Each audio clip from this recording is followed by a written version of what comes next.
Hello and welcome to Illumination Podcast with Nick and Kisma. I'm Kisma, and today's episode is The Summer of Cats.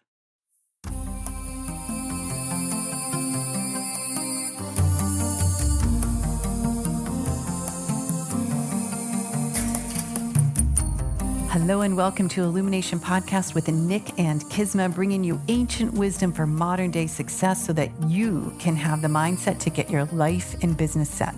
As always, thank you for tuning in. And if you're new to the podcast, take a quick second to hit the subscribe button in iTunes, SoundCloud, or Stitcher. If you want to get the inside info for this and every episode, as well as some free gifts, go to illuminationacademy.net/podcasts. And now let's dive in to get your mindset for your life and business set.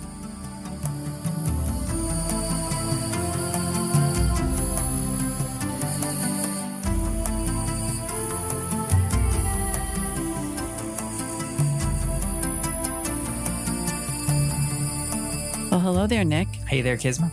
What is going on with you? Oh man, it's been a little bit since we've sat down and done a podcast together here. Yeah, I've missed it. Yeah, we missed you all. We had a couple of months off. It's not that we were sitting around doing nothing. Let me tell you that. That's for sure. Yeah, we did a challenge together. Nick did a self-love challenge, and you're in the middle of your self-love course. Yes. I taught a class. You taught an then. energy mastery class. You've done 2 challenges since then? I did 7 Laws in 7 Days, a week of miracles, and launched the Prosperity Code coaching method, which is currently starting next week. Super excited about that. Yeah. And so much goodness. Yeah, it's been a summer. It really has been a summer. And here we are, we're sitting down to record here on Labor Day weekend. And just, we had been talking and really just thinking, it's really time to get back to some podcast episodes. Although I really do enjoy a little bit of a break. I think it, for me anyway, it helps to keep things fresh. You know, I'm not that kind of a creative machine that just like, I look at some podcasts and they're like, doom, doom, doom, like it's like clockwork, And No, we are not that. We're not like that. I don't operate like that. Like creatively, I don't work well like that. Right. I don't know. You're more in that vein than I am. But anyway, I always think it's a healthy thing. And we're super happy to be back. And we can't wait to really get into it. There's a couple topics at the top of our list that we're going to be exploring, kicking things off in a different way next week. But I just know it's going to be a really exciting season. There's so much fun stuff. And today we're going to talk about our cats. Yeah. Well, our little spirit animals. Yeah. Here's why. Maybe you're not a cat lover, but I think everyone out there, look, let's just face it, guys. It's been a weird freaking time. And I think it's a time where we've turned towards our animals and our animals have turned towards us. My heart breaks when I hear stories about people that adopted dogs during COVID and now they're giving them back because they're going I don't want that. I want everyone to keep your dog and your cat. But our story is kind of funny. So we thought we'd share, for those of you that remember, we used to have Lenny, the Boston Terrier, who you might hear in some of the older episodes would be snoring in the background or like his little paws. And he's been gone for over a year. It doesn't seem like Yeah, I know. He got, he was old and it was just his time. And it was right after the whole COVID thing hit. And he was just like, peace out, man. I'm done. I miss him to this day. I really do. Bostons have so much energy that you just kind of feel them running around the house. I still very much feel him. And then we had Sabrina, who was one of 2 cats. Before Lenny passed, it was your cat, Miles. Yeah. Miles was the man. He was the man. He was just the best cat ever. People, my friends still you share stories, and remembering, Miles. And it's so funny to me to think that Zoe's friends remember Miles. He was this big, black, regal cat that just took ownership of the room. Yeah. He was just the coolest. He was the cool. I had him from the time he was a little kid. Yeah. Somewhere out there is a picture of him. I haven't been able to put my finger on it recently, but just this little tiny little fluff, with this big old gangly ears. And little did I know that he would grow into the king that he was. He was a king. Whenever Nick would be studying in the morning, Miles would lie down on his chest and just stare at him, claiming you and taking on the wisdom as much as he could through osmosis, I guess. Yeah. It's been, I want to say over 4 years, 4.5 years since he's been gone. Yeah. But Sabrina was left. Sabrina was the tiny black cat. She and Miles never really got along. Sort of Sabrina, Miles, and Lenny never, ever got along. Nobody except for us. The cats were truly annoyed by his exuberant behavior. So we had Sabrina, and Sabrina was with me since Hong Kong. I mean, I got this cat in Hong Kong. I think Zoe, it was a Christmas present to her. And so she, we moved back and we had to repatriate the cat. And she was always queen. Like we called her Tai Tai, for like this Hong Kong queen. You don't mess with her. And then she started to soften up in her old age because she was kind of like, rare. She softened up. She'd be in our laps. She was all over you. And then she started to do the opera. Yeah. Like if anybody has an old cat, you know what happens when they howl and sing. That was happening to an extent where it's like no one could sleep. And then Zoe was visiting and no one could sleep. So we had to move her downstairs at night. Yeah. I have to say the relationship I developed with that cat is one of the things that I'm proudest of in my life. As weird as that might sound, it's a little weird, but that's okay. I know, but when we first met, like I couldn't even put my finger in front of her and she'd just like hiss at me and, bad at it or try to bite it or something. And by the end, like she would just curl up with me and like we were friends, as much as she would allow anybody to be her friend, we were friends. Yeah. So I was really proud of that. Yeah. And my patience, it took years. Yeah. Literally years. Yeah, and then we had to kind of lock her downstairs. But it worked. She'd not sleep. It's not like we put her in a tiny space. Like she had a whole big living room. Yeah, right. She was good, everyone. She was good. Yeah. Everything at her disposal. So, yeah. And then it was we noticed she was getting skinnier and skinnier. And you know how it is. She was 20. She turned 20. Yeah. And we knew it was time. And that was a sad day because it was you, me, and Zoe that took her to the vet to have her transition. And that was really sad. And I was just like, I'm done a while. I appreciate being able to be there with them through that transition. And I'm really grateful that we were able to do that with all of our pets. Yeah. And you were done. Yeah, you were. I was like, no more animals for a while. So a couple months go by, not very many months, everyone, a couple of months. And it's the end of February. And all of a sudden I'm like, maybe a cat. I started hearing those voices and I start looking and I start kind of manifesting. I opened up and started looking for adoption, rescue centers, obviously. I knew it was on then. Yeah, he knew it was on. It could have been my voice that you were hearing. Maybe. No disrespect to Sabrina, but I was ready. He would have gotten 5 the next day. If I might have. Yeah. So I open up and there's Helen Woodward Adoption Center, which is a great place in Rancho Santa Fe. And there's this picture of one cat. There were a lot of dogs, one cat named Pecan, little black and white tuxedo. I'm like, that's my girl. She's my cat. And so I immediately filled out the application. It's right in the middle of COVID. And they're like, it's going to take 2 weeks or whatever. I call and I say, it's like a Tuesday or Wednesday. I'm like, I'm coming for Pecan on Saturday. It was the first time that we could get aware.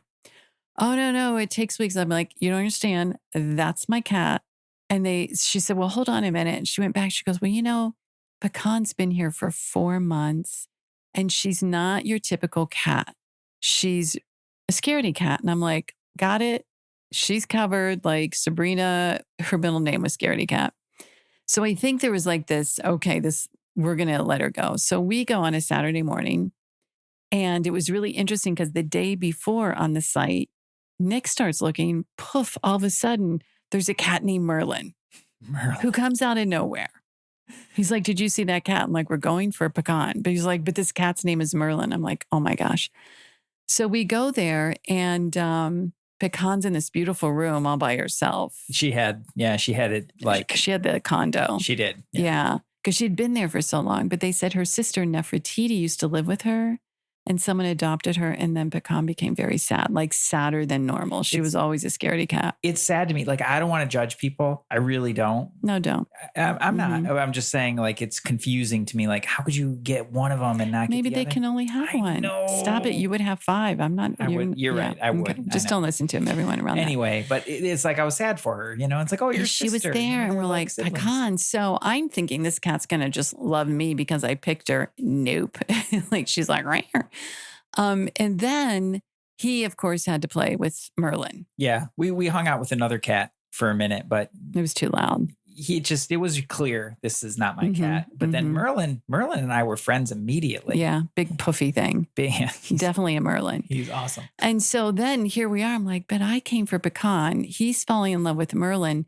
And the thing is, we knew that Merlin would get picked up the next day or that day. He was just that kind of cat. And Pecan had been there for 4 months. So we're sort of like, well, maybe we take Merlin and we come back for Pecan. And then. So I want to back up here for just a quick second. Just to be clear, I was letting you go through your process because I could hear you going through your process. In my mind, there was zero doubt that we were going home with both cats. Yeah, I don't know. I think he was trying to pull one over on me, guys. I know you just weren't there yet. And I was okay with that. And you're like, well, maybe we'll just get Merlin because he'll be gone. And then the other one, I'm like, yeah, let's start there. But in my mind, there was absolutely no doubt ever that we're going home with 2 cats. Well, the moment that made the decision is one of the gals working there, and the whole staff was incredible, said, well, Pecan loves social cats. I'm like, what? Because I'm used to Sabrina not loving any cat. Any cats. I'm like, or she really loves people. And they're like, yes, she will do better. So she tells the whole story of Nefertiti. So, and they're like, and Merlin is clearly a social cat. Yes, I'm like, all right, done. We're taking them both. So we did. And it was the most incredible thing because having come for years of having a snoring Boston Terrier who drove our cats crazy, Miles and Sabrina, who every now and then would sleep close enough to maybe touch, and those 2 hating Lenny, I'm like, is it possible we could have 2 cats that get along? So we bring them home and they're like, keep them separate for 48 hours. Easy. It was like one's downstairs, one's upstairs. And finally, we're just like, well, let's see what happens. They were instant friends. It was just instantaneous. Yeah. It was like, I think Pecan, who's the cutest thing in the world, telepathically calls upon Merlin to come and be next to her because she feels safer. She's extremely willful. She's very willful, but I think she just beams him up there. So they'd be under the bed. They would be in like a little cushion together. He started hunting down dirty socks, which then he would take under the bed and drop them next to her as if like a prize or to say, it's okay. You just smell their feet. It's okay. She stayed under the bed for a very long time. Yeah. At one of 2 beds. He would come out and then he'd go back in. Yeah. And both of them are still kind of skittish that way. They're skittish. Yeah. However, it is so much better now. Pecan is like, she comes out, she sits in one of a couple windows. We'll put some pictures up in the show notes. She has her bewitching hour, right? Yeah. Yeah. It's similar. Sabrina had that too. Mm-hmm. But there is a time, usually around 8:30. And she'll come downstairs into the living room and then she'll flop in her favorite place. Yeah. And she'll just kind of roll around there and lay there. We still can't touch her. We cannot just to be pet clear. her. Like that's verboten. Yeah. Too close and she runs. Too close and she runs. But every now and then she'll run up the steps and we'll reach down and we'll get like some fur, like we'll give a little scratch and we're like, we didn't eat you. See, it's okay. Yeah. But it's yell at her. Yeah. We touched you. We touched you. But she's more playful. She even meow. She's got this really little meow, but man, she's also strong. Like sometimes I'll stick my hand through the banister, and she'll like, boom, she'll hit it. Oh yeah. You can hear it too. Mm-hmm. Yeah. So I guess the whole purpose of this episode is to let you know what's up with our cats. Very important. Very important. This is very important stuff, everybody. And patience. And it's sort of like Pecan is demonstrating this. When I'm ready, I'll let you pet me. Until now, I'm not. And I think that's sort of something we can all like look as like when we're ready, we're going to do what we're going to do. But it's our ready, right? It's not somebody else's ready. It's not some other excuse. It's just like, okay, when I'm ready to go, I'm going to go. Yeah. Yeah. You can't really force it. To me, it's that, well, let me say, I'm really happy that we got Merlin too, because I don't know how I would do having a cat in the house and not being able to pet the cat and love on the cat. So that I just don't know how I'd do with that. So, but Merlin and I are friends. Like he lays on my chest. He sings to Nick in the morning. He thinks I'm an ogre. He still runs from me. Yeah. Yeah, I don't know. He's just he's no protector of the realm. He's no protector of the realm. But he's a great cat, and I love him, and he's like clearly my cat. Like he and I bonded right away. But the patience, it's like the patience to just let her be and come to it in her own time, and that steadfastness of just loving all over her, right? Wherever she is. I don't know. I feel like that's it's easier to do it for pets than it is for people. Right. But it's also something that we really, really, really need to do for people. I think now's the time. Some people, they just aren't ready to, well, for whatever, they're not ready to take their step. They're not ready to, put down their whoopee or whatever that thing is that's making them feel safe and comfortable. And it's like I talk about in the self-love course all the time. It's a great quote by Mr. Rogers. And he talks about the people who loved us into being. That's a good one. Like, man, when I read that, I was like, that's it. It's just, it's about loving one another into being and the patience that it takes to do that, to let a person, well, kind of like at the pet center, I knew we're going home with 2 cats. But if I had tried to force that on you, I think it would have got even weirder than it did. It was already a little tense, but it would have got even weirder, But I was just like, with love and certainty, I was like, we are taking home these 2 cats. And you went through your process to be like, oh, okay, I guess we can get both the cats. Yeah. But it's like I'm loving it into being. Yeah. And I think about that with people, and I think about it with projects and things that are important to us, and like all those sorts of things. Like, they take time. Nature takes time. Yeah. And when we give it the time and the space to really love it into being and to just be in that, and everything comes along so much faster. And she's making strides. Oh, so it's so different from before. You're radically so different. And am I dying to scratch that little white belly? Yeah, I am. But it's okay. When it's time. It's when it's time. Yeah. And I know she's going to love it. She's going to love it when she's ready. So that's the update, everyone. It has a lot to do with our pets. And we'd love to hear your cat stories, your dog stories. Just send them on in at hello@illuminationpodcast.com. Yeah. Or post in the comments if you're on in the comments. If you're on our website at illuminationpodcast.com. And I think you can even put attachments on there. Attach a photo. Oh, that would be awesome. I want to see your fuzzy little freaky little pets. I just want to see them all. They're so amazing. If you haven't tell, I love cats. Yeah. It's a little. Is it clear? Yeah. Sometimes concerning, but very clear. Okay. All right. I'll tone it back. Yeah. It's okay. Yeah. Okay. Cats are cool. It's all right. All right, everyone. So great to connect with you again. We love you. And as always, make sure you subscribe, share our podcast, especially to another cat lover for this particular episode. And we will see you next week. We've got some pretty cool episodes coming your way. Much love. Namaste.